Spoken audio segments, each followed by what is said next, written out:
Hello friends, मेरा नाम है शुभम राव और आप सभी का स्वागत है हमारे नए यूट्यूब चैनल स्टडी विथ एनआईटीएंस में। मैं खुद एक एनआईटीएन हूँ और मैं एनआईटी रायपुर से बीटेक हूँ इलेक्ट्रिकल इंजीनियरिंग में। आप ऐसे कई सारे लोगों के मुझे मैसेज आ रहे हैं कि आप एसीएफ एग्जामिनेशन के और सब्जेक्ट के रिलेटेड वीडियो बनाइए। तो मैं आपको विश्वास दिलाता हूँ कि मैं आपको वीडियो कंटेंट उपलब्ध करा दूंगा, लेकिन उसके लिए ज़रूरी ये है कि मेरे हर वीडियो पर एवरेज व्यू एटलीस्ट 200 आने चाहिए। उसके लिए सबसे ज़्यादा ज़रूरी ये है कि आप मेरा वीडियो शेयर करो। शेयर करने का सबसे अच्छा तरीका है कि आप वीडियो के डिस्क्रिप्शन में जाइए, मुझे फेसबुक और इंस्टाग्राम पे कंपलसरी फॉलो कर लीजिए। ठीक है, मैं वीडियो का लिंक फेसबुक पे डालता ही हूँ, इंस्टाग्राम पे भी डालता हूँ। अगर आप वो लिंक को शेयर करेंगे तो वीडियो में ऑटोमेटिकली व्यू आएंगे। ठीक है, अगर ये होता है तो मैं आपके लिए 2 वीडियो दिन में बना दूंगा और एवरेज व्यू 200 के ऊपर आना चाहिए। सेकेंड मोस्ट इंपॉर्टेंट चीज़, आप वीडियो को कंप्लीट देखिए, बिना स्किप करें। वीडियो में लाइक और कमेंट ज़रूर करें, एक थम्स अप दे देंगे वो बहुत है।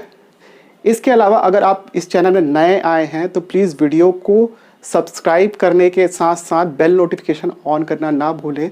उससे मेरे को आपको सेपरेटली लिंक भेजने की ज़रूरत नहीं पड़ेगी। अगर ऐसा होता है तो मैं आपको 100% दिन में 2 कंटेंट बना के दूंगा और ये मेरा प्रॉमिस है। ठीक है, इसके अलावा ज़्यादा से ज़्यादा हमारे व्हाट्सएप सपोर्ट ग्रुप का हिस्सा बनिए। लड़के एवं लड़कियों के लिए अलग अलग ग्रुप है, आप ग्रुप का हिस्सा बन सकते हैं और जितनी भी सर्विसेज मिलती है उसका फ़ायदा उठा सकते हैं। उसके लिए आपको डिस्क्रिप्शन में जाना पड़ेगा, वहाँ पे मेरा व्हाट्सएप कॉन्टैक्ट लिंक दिया हुआ है। आप लिंक में टैप करके मुझे सीधा मैसेज करेंगे अपने नाम और लोकेशन के साथ, मैं आपको ग्रुप में ऐड कर लूँगा। ठीक है, इसके अलावा एसीएफ एग्जामिनेशन से रिलेटेड पुराने वीडियोज़ देखिए और कंप्यूटर का कंप्लीट पैकेज मैंने बना दिया है 21 वीडियो का, वो देखने के लिए आप ऊपर आई बटन पर जा सकते हैं। इसके अलावा वीडियो के दौरान कई सारे वीडियो के लिंक ऊपर में चलते रहते हैं, आप लिंक पर टैप करके उन वीडियो सीरीज को भी देख सकते हैं। प्लेलिस्ट कंपलसरी चेक करिए, वहाँ पे आपको हर सब्जेक्ट का अलग अलग प्लेलिस्ट मिल जाएगा। ठीक है, आज का जो हमारा टॉपिक है ex-situ कंजर्वेशन, जो हमने लास्ट क्लास में इन situ कंजर्वेशन पूरा पढ़ लिया था। मैंने आपको बायोस्फीयर रिजर्व बताया था लास्ट क्लास में। आज हम लोग ex-situ कंजर्वेशन पढ़ेंगे। ठीक है, ex-situ कंजर्वेशन में सबसे पहला आपका इसको जानना जरूरी है कि ये है क्या। जैसा कि मैंने आपको और 2 क्लास पहले बताया था कि ex-situ कंजर्वेशन का मतलब है पर स्थानीय संरक्षण। इसका मतलब जो जीव जंतु अपने प्राकृतिक आवास में रहते थे और वो लगातार विलुप्त होने की ओर बढ़ रहे थे, तो ऐसे जीवों का और पादप समूहों का संरक्षण करने के लिए हम लोग क्या करते हैं, उसको उस स्थान से उठाकर दूसरे स्थान पर संरक्षित करते हैं। ठीक है, ऐसा संरक्षण कहलाता है आपका पर स्थानीय संरक्षण या फिर ex-situ कंजर्वेशन। ठीक है, इसमें पहला है आपका बीज बैंक। ठीक है, ऐसे उन्नत किस्म के बीज जिनको प्रिजर्व करके रखा जाता है उनको कहा जाता है आपका बीज बैंक। ठीक है, जो हमारे प्रामाणिक बीज है जिनसे उत्पादन ज़्यादा होता है, ऐसे बीजों को हमने कंजर्व करके रखा है, इसे कहा जाता है उन्नत बीज।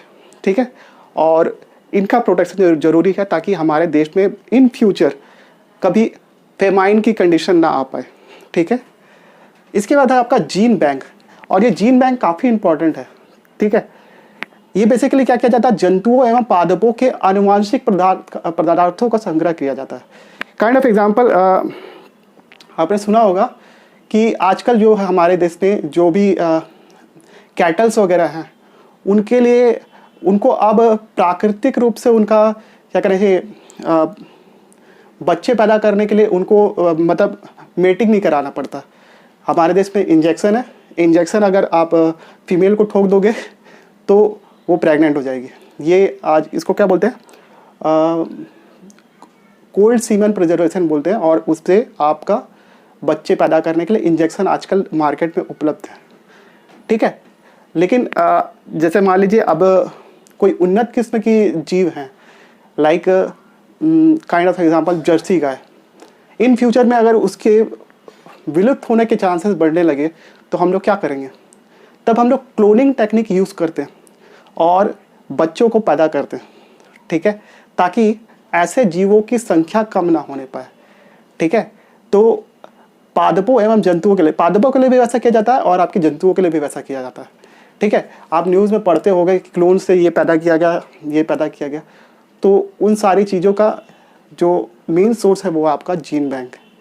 ठीक है, इसके लिए कई सारे हमारे देश में बॉडीज़ हैं।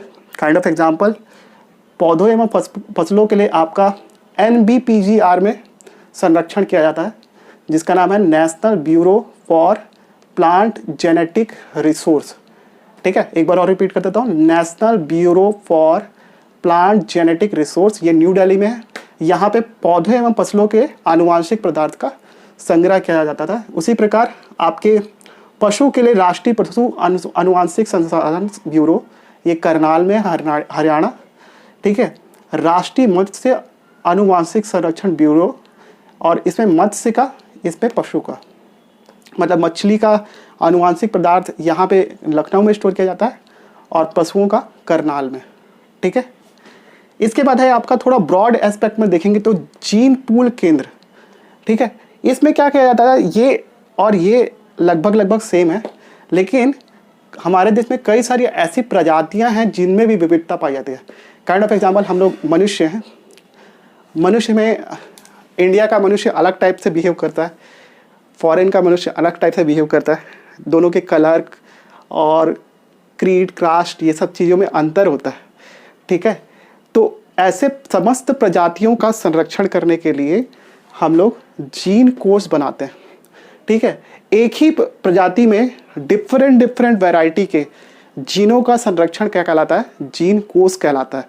ठीक है, तो ये इसमें एक पर्टिकुलर टाइप के जीवों का प्रिजर्वेशन किया जाता था। इसमें डिफरेंट, एक ही प्रजाति में डिफरेंट क्या करना चाहिए, जिसकी क्वालिटी अलग अलग हो, ऐसे लोगों का एक साथ संरक्षण किया जाता है। इसको जीन पूल केंद्र कहा जाता है। ठीक है, इसको ध्यान रखना। इसके बाद है चिड़ियाघर। चिड़ियाघर तो आप लोग जानते होंगे, जो जानवर जिन विलुप्ति के कगार पे हैं, या फिर आजकल तो मनोरंजन का साधन बना दिया गया है इसको।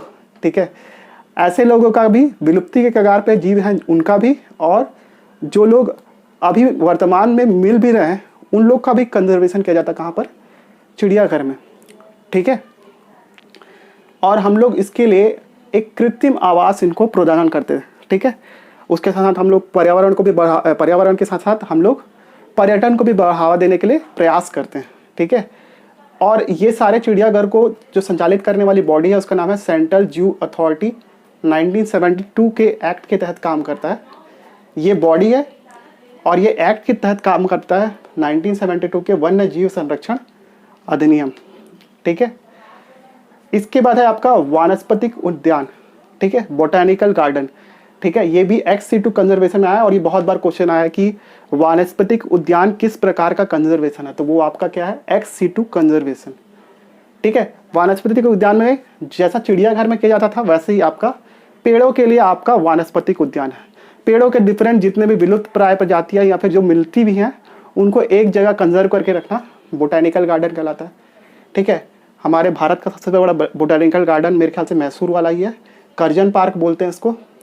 एक्सप्रेस गार्डन है आपके पुणे में, लॉर्ड्स बोटैनिकल गार्डन है ये दार्जिलिंग में, आचार्य जगदीश चंद्र बोस बोटैनिकल गार्डन है ये आपके शिवपुर कोलकाता में।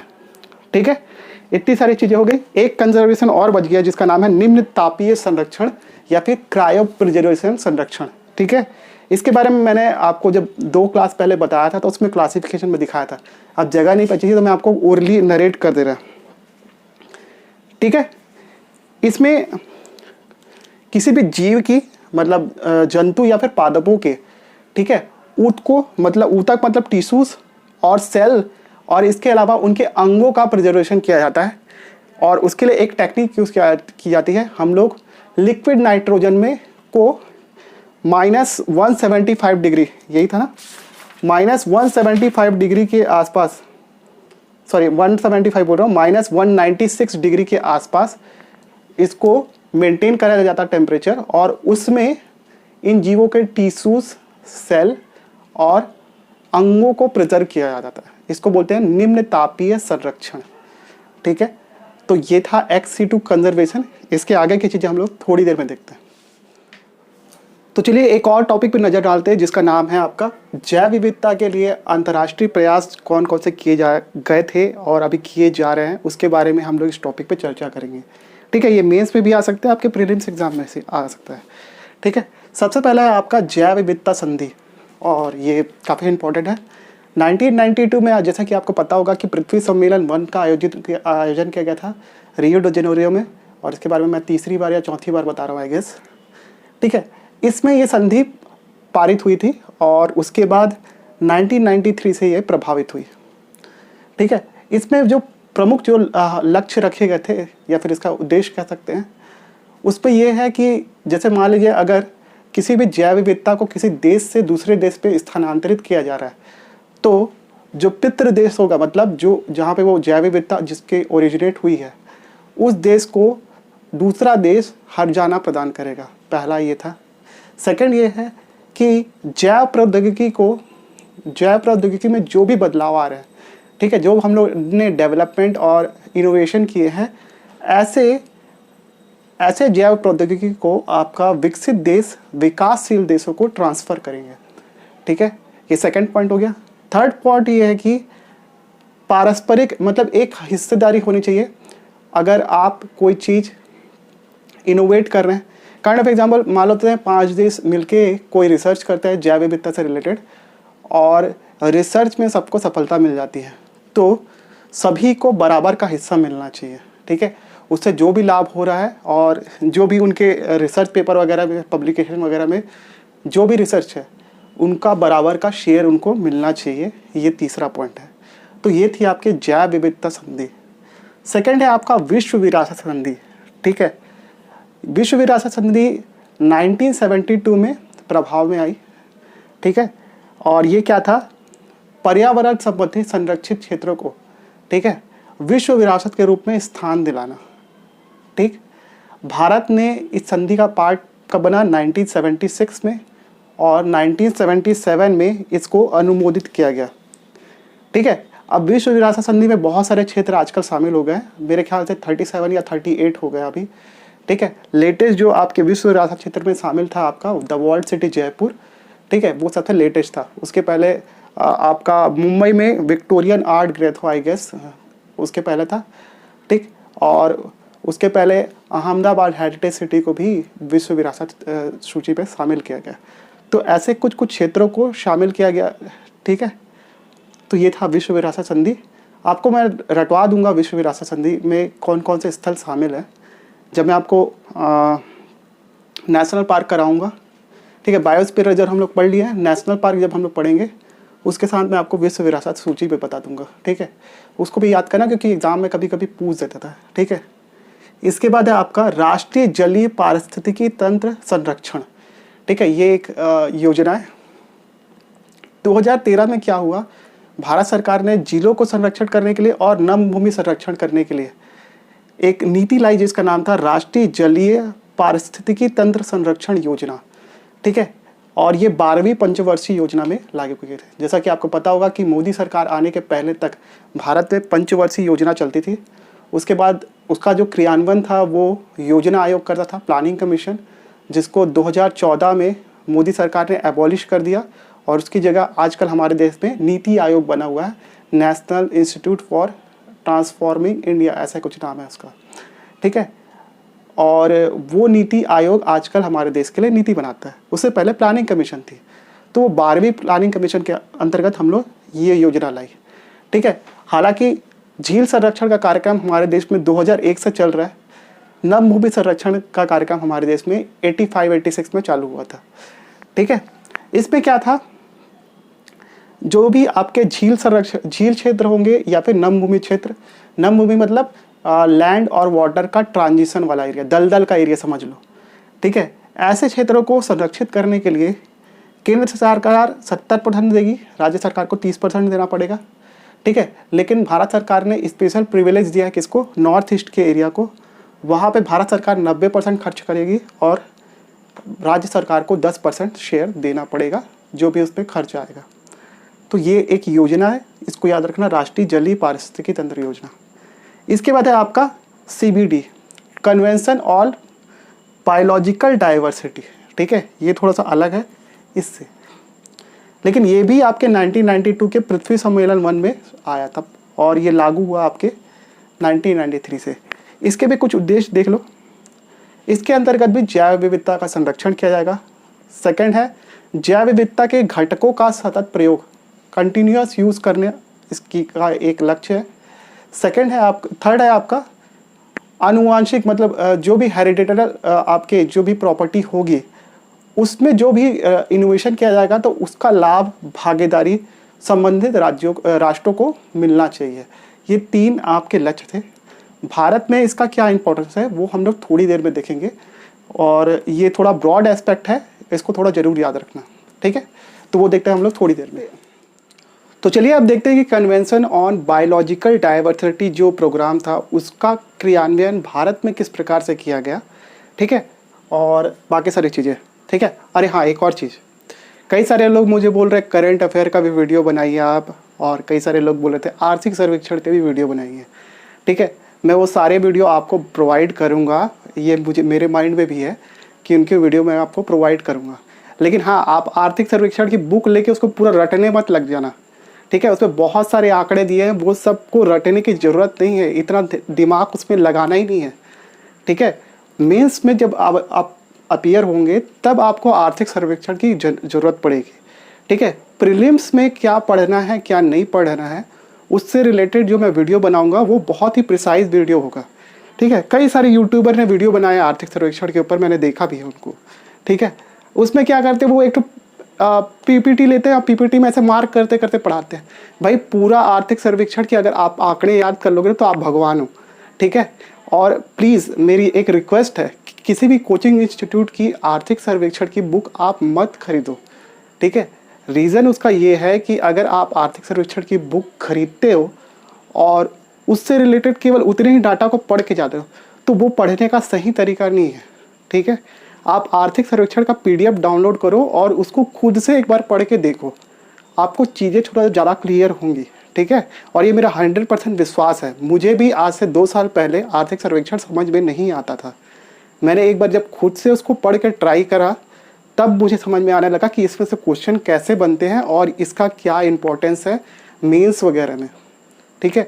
तो मेरी आप लोगों से रिक्वेस्ट है, थोड़ा सा पेशेंस रखो। मैं आर्थिक सर्वेक्षण की वीडियो दूंगा और प्रिसाइज डाटा दे दूंगा जो कि आपके एग्ज़ाम में लगातार पूछे जा रहे हैं, ठीक है। ज़्यादा डाटा रटने के पीछे मत भागो, ठीक है।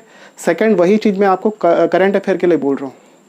एग्ज़ाम होने के पहले तक मैं आपको करंट अफेयर कंप्लीट करा दूंगा, ये मेरा आपसे प्रॉमिस है, ठीक है। बाकी आप व्हाट्सएप सपोर्ट ग्रुप में जितने भी करंट अफेयर मैं डालता हूँ वो देखा करो, और मैं सेलेक्टेड करंट अफेयर डालता हूँ वो भी मैं आपको बता रहा हूँ, उसका एक नोट्स आप खुद से भी बना सकते हो, और वही चीज़ मैं आपको वीडियो के फॉर्म में भी दूंगा, टेंशन मत लेना, ठीक है। Let it be. बाकी आपकी मर्जी, आप किसके भी वीडियो देखो, मेरे को मतलब नहीं उससे, ठीक है। कन्वेंशन ऑन बायोलॉजिकल डाइवर्सिटी का क्रियान्वयन, ठीक है। जैसा कि मैंने बताया था कि आपके 1992 में रियो डी जेनेरो में जो सम्मेलन हुआ था तो एक स्टेप था हमारे देश की बायोलॉजिकल डाइवर्सिटी को चेंज करने के लिए। चेंज मतलब प्रोटेक्ट करने के लिए जो हमारा जो अभी तक जो सिस्टम चला आ रहा था उसको कैसे रेक्टिफाई किया जाए, उसका एक स्टेप था। लेकिन भारत में जब आज़ादी के पहले से, ठीक है, छोटे मोटे प्रयास किए जा रहे थे, लेकिन जब हमारे देश आज़ाद हुआ तो एक सिस्टमेटिक अप्रोच चालू हुआ। जैसा कि आपको पता होगा कि हमारे देश के संविधान का 48 का, ठीक है, 48 का कौन सा भाग है ये है DPSP, directive principle of state policy, ठीक है, राज्य के नीति निर्देशक तत्व। इसमें उल्लेखित है कि देश की पर्यावरण की सुरक्षा और उनकी समृद्धि की जिम्मेदारी किसकी होगी, राज्य की होगी। ये हमने राज्यों के ऊपर छोड़ा हुआ है। सेकंड, आपका पर्यावरण से रिलेटेड 2 आर्टिकल और हैं आपके 51 का और 51 छा, ठीक है। छा को क्या बोलते हैं हिंदी इंग्लिश में नहीं पता मुझे, चेक कर लूँगा, बता दूंगा आपको। 51 का और 51 छा में ये उल्लेखित है कि ये हर नागरिक का कर्तव्य होगा कि वो पर्यावरण, जीव जंतुओं आदि की सुरक्षा एवं रक्षा करे, ठीक है। तो ये हमारे देश में मूल कर्तव्य में जोड़ा गया है, ठीक है। ये हमारे फंडामेंटल राइट नहीं है, ये फंडामेंटल ड्यूटी है, ठीक है। मूल कर्तव्य है, मौलिक कर्तव्य जिसको बोलते हैं, ठीक है। तो ये याद रखना है। कॉन्स्टिट्यूशन मैंने नहीं पढ़ाया लेकिन मैं आपको जब भी बताऊंगा, अभी भी बता रहा हूँ, तो ये 2 आर्टिकल तो याद कर लो। उसके बाद जब 1992 में हमारा जब रियो द जेनेरियो में सम्मेलन हुआ, इसके बाद हमने 2002 में जैव विविधता अधिनियम पारित किया। ठीक है, अधिनियम पारित करने के बाद 2003 में हमने राष्ट्रीय जैव विविधता प्राधिकरण की स्थापना की चेन्नई में। ठीक है, 2002 में एक्ट पारित हुआ और ये प्राधिकरण की स्थापना चेन्नई में की गई। 2004 में हमने क्या किया, इस प्रस्ताव को पूर्णतः अनुमोदित किया और उसके बाद राज्यों में, अलग अलग राज्यों में हमने जैव विविधता प्राधिकरण की, राज्य जैव विविधता प्राधिकरण की स्थापना की और अब स्थानीय लेवल पे भी स्थानीय जैव विविधता प्राधिकरण की समितियां बनी हुई हैं। ठीक है, तो ये हमने डिसेंट्रलाइज किया इस प्रोसेस को। ठीक है, इसको क्या बोलते हैं, विकेंद्रीकरण किया हमने ये पूरे प्रोसेस को। ठीक है, इसके बाद हमारे देश में जैव विविधता के संरक्षण के लिए कौन कौन से संस्थान स्थापित हैं वो देख लेते हैं। सबसे पहले आपका भारतीय वनस्पति सर्वेक्षण, जिसको BSI बोलते हैं। इसका हेडक्वार्टर है आपके कलकत्ता में और नाम ही से स्पष्ट है कि ये वनस्पति से संबंधित है और वनस्पति के जितनी भी प्रजातियां, जातियों के रक्षा और संरक्षण का काम आपके BSI का काम होगा। सेकंड है आपका भारतीय प्राणी संरक्षण। ठीक है, और इसको बोलते हैं ZSI। 1916 में इसकी स्थापना की गई और ये कलकत्ता में। प्राणी के नाम से स्पष्ट है कि ये प्राणियों की रक्षा एवं संरक्षण का कार्य करेगी। इसके बाद है भारतीय वन सर्वेक्षण, FSI बोलते हैं। इसकी स्थापना 1981 में की गई थी। देहरादून में इसका हेडक्वार्टर है। शिमला, कोलकाता, नागपुर और बेंगलोर में इसके क्षेत्रीय कार्यालय हैं। ठीक है, तो इसको भी याद रखना। पशु कल्याण बोर्ड की स्थापना की गई। ठीक है, और ये बेसिकली एक एक्ट के सपोर्ट के रूप में की गई। हमने भारत में एक एक्ट पारित किया था, पशुओं के खिलाफ क्रूरता अधिनियम 1960। ठीक है, इसी एक्ट के द्वारा ही इसकी स्थापना की गई थी, पशु कल्याण बोर्ड की। 1962 में इसका हेडक्वार्टर बनाया गया चेन्नई को। ठीक है, वन्य जीव अपराध नियंत्रण ब्यूरो, मतलब जो भी ट्रैफिकिंग वगैरह होती है, इलीगल ट्रैफिकिंग। ठीक है, आपने किसी वन्य जीव को मार दिया और उसके बाद फिर जो भी अपराध किया उसके अगेंस्ट, ठीक है, उसको कंट्रोल करने के लिए एक बॉडी बनाई गई है जिसका नाम है वन्य जीव अपराध नियंत्रण ब्यूरो। इसका हेडक्वार्टर है आपके दिल्ली में। इसके अलावा 4 मेट्रो शहर कौन कौन से हैं, दिल्ली, कोलकाता, आपके चेन्नई और मुंबई, ये चारों जगह इसके हेडक्वार्टर क्षेत्रीय कार्यालय हैं। इसके अलावा एक आपके सेंट्रल इंडिया में जबलपुर भी इसका क्षेत्रीय कार्यालय है। ठीक, तो इतनी सारी चीज़ें आपको याद रखनी है। इसके अलावा बहुत सारी चीज़ें हैं। अभी मैंने 3-4 आपको एक्ट वगैरह बताए। उन एक्ट के अलावा भी कुछ एक्ट बच गए, like Nagoya protocol, Nagoya Kuala Lumpur protocol, और इसके बाद और बताता हूँ मैं जैव विविधता सम्मेलन क्या होता है, कोप क्या होता है। ये सारी चीज़ें हम लोग अगली क्लास में पढ़ेंगे।